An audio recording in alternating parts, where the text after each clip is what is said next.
নির্বাচন পদ্ধতি হবে পিয়ার সিস্টেমের নির্বাচন, বাংলার জমিনে নির্বাচন হতে পারবে না। সুন্দর ক্ষেত্র কিন্তু পিছনে দেখা যায় নাই। যাই হোক, আমি আপনাদেরকে বলবো, বাংলাদেশের ভিতরে আজকে দুঃখ সহকারে বলতে হয়, আমি আজকে একটু আগে চিটাগাং থেকে আসতেছিলাম, তখন আমেরিকা এক প্রবাসী, ওর সাথে অনেক আলোচনা হলো। ও বলতেছে, হুজুর, আমেরিকায় আসলে আমরা যাই ঠিক, দেশের মায়া তো আছি, কিন্তু ওখানের যে সমস্ত বিষয়গুলো, যে নিয়ম শৃঙ্খলা, আমাদের বাংলাদেশে আসার পরে সর্বত্র যেখানে যাই সেখানে একটু অরাজকতা, অশান্তি, অসচ্ছ এবং ব্যবহার সহ হিংসাত্মক এবং যেটাকে বলা হয় জুলুম সর্বত্র ছড়ায় আছে। এর জন্য ভাল লাগে না। এখন এই 53 বছর বাংলাদেশের স্বাধীনতার পরে ইতিহাসে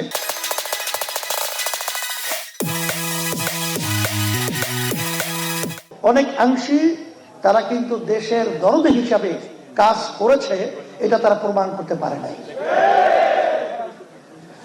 বরঞ্চ 5ই আগস্ট যে ফ্যাসিস্ট শেখ হাসিনা খুনি পালিয়ে গেল, আমি তো সেদিনকার সরারত উদ্যানে বলেছিলাম, দেশের আসলে আওয়ামী লীগ সরকারটা মূলত ভারতেরই সরকার ছিল, কারণ তাদের সমস্ত কার্যক্রমগুলো ভারতের স্বার্থ রক্ষার জন্য আমরা লক্ষ্য করেছি। আমার দেশের স্বার্থের লক্ষ্য তাদের মাধ্যমে আমরা তেমন একটা দেখি নাই।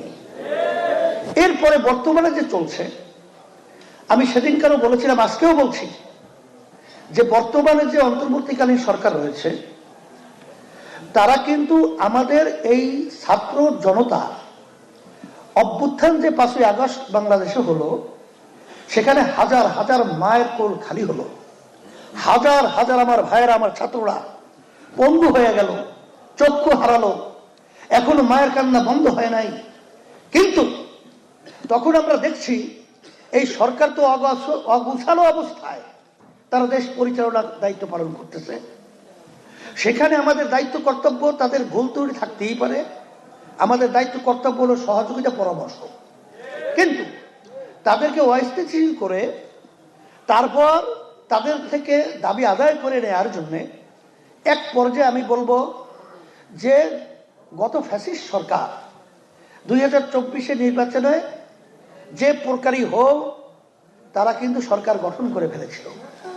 তারা তো 5 বছর মেয়াদে ছিল, কথা ঠিক না? এখন পর্যন্ত 3 মাস 4 মাস যেতে পারে নাই। এর ভিতরে আমাদের যে তাড়াহুড়া, এর মাধ্যমে কিন্তু এই সরকার সুন্দরভাবে দেশ পরিচালনার যে সুস্থভাবে দায়িত্ব পালন করবে, এটা অনেক অংশে কিন্তু আমি বলবো ব্যাহত হয়েছে।